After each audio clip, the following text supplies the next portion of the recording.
আসসালামু আলাইকুম সুপ্রিয় এসএসসি পরীক্ষার্থী, এখন আমি তোমাদের ইসলাম ও নৈতিক শিক্ষা বিষয়ের এমসিকিউ সমাধান দিব। বিষয় কোড 111, সেট কোড গ, শিক্ষা বোর্ড সিলেট। আজকের ইসলাম ও নৈতিক শিক্ষা বিষয়ে তোমার কতটি এমসিকিউ হলো তা কমেন্ট করে জানিয়ে দাও এবং এই চ্যানেলে নতুন হলে চ্যানেলটি সাবস্ক্রাইব করো। প্রশ্ন 1, কুরআন সুন্নাহ সমর্থিত মুসলিম উম্মতের পূর্ণবান গবেষকদের ঐকমত্যকে বলা হয়? গ, ইজমা।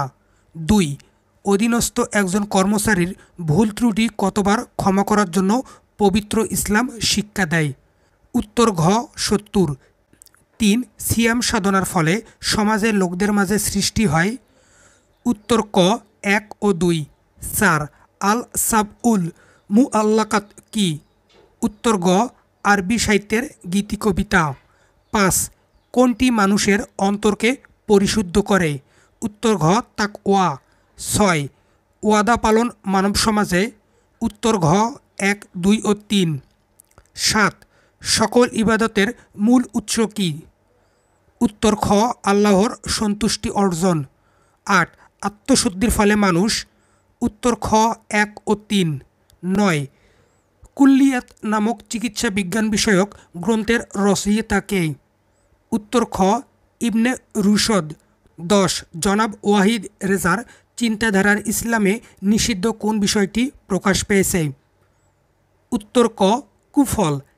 11, জনাব ওয়াহিদ রেজার এ ধরনের চিন্তা মনে লালন করার ফলে মানব সমাজে? উত্তর ঘ, 1, 2 ও 3। 12, বোখারী শরীফের হাদিস সংখ্যা কত? বোখারী শরীফের হাদিস সংখ্যা হচ্ছে 7275টি। এখানে সঠিক উত্তর দেওয়া নেই।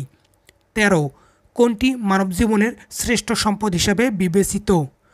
উত্তর ঘ, নৈতিকতা। 14, তিনি হজের কোন ধরনের বিধানটি পালন করতে অপরাগ হন? উত্তর ঘ, ফরজ। 15, এমতাবস্থায় তার করণীয় হল? উত্তর গ, পুনরায় নিজ হজ করা। 16, কর্ম বিমুখতার অন্যতম কুফল হল? উত্তর ঘ, 1, 2 ও 3। 17, ইমাম আবু হানিফা রহমতুল্লাহ একজন তাবেঈ ছিলেন। এর উত্তর হবে গ, মাকতু হাদিস। 18, প্রশ্ন, চিহ্নিত স্থানের প্রসিদ্ধ ব্যক্তিকে? উত্তর ঘ, ইমাম বুখারী রহমতুল্লাহ। 19 উত্তর হবে 1, 2 ও 3। 20, প্রশ্ন চিহ্নিত স্থানের উত্তর কোনটি? উত্তর গ, তাকরিরিম। 21 উত্তর হচ্ছে ক, আমানত রক্ষা। 22, অফিস আদালতে ঘুষের প্রচলনের ফলে? উত্তর গ, 2 ও 3। 23, কোন ইবাদতটি মানব মনে আল্লাহভীতি সৃষ্টি করে? উত্তর খ, সাওম। 24, ইমানের সর্বপ্রথম বিষয় কোনটি? উত্তর ক, তাওহীদ। 25, জিহাদ শব্দের আবিধানিক অর্থ কী? উত্তর ঘ, পরিশ্রম। 26, রিসালাতের শিক্ষা মানুষকে? উত্তর ঘ, 1, 2 ও 3। 27 উত্তর হচ্ছে খ, হাদিসে কুদসি। 28, ইবাদত মানুষকে ধাবিত করে? উত্তর ঘ, 1, 2 ও 3। 29, জনাব মণ্ডলের প্রচারণায় ইসলামের কোন নিষিদ্ধ বিষয়টি প্রকাশ পায়? উত্তর খ, গীবত।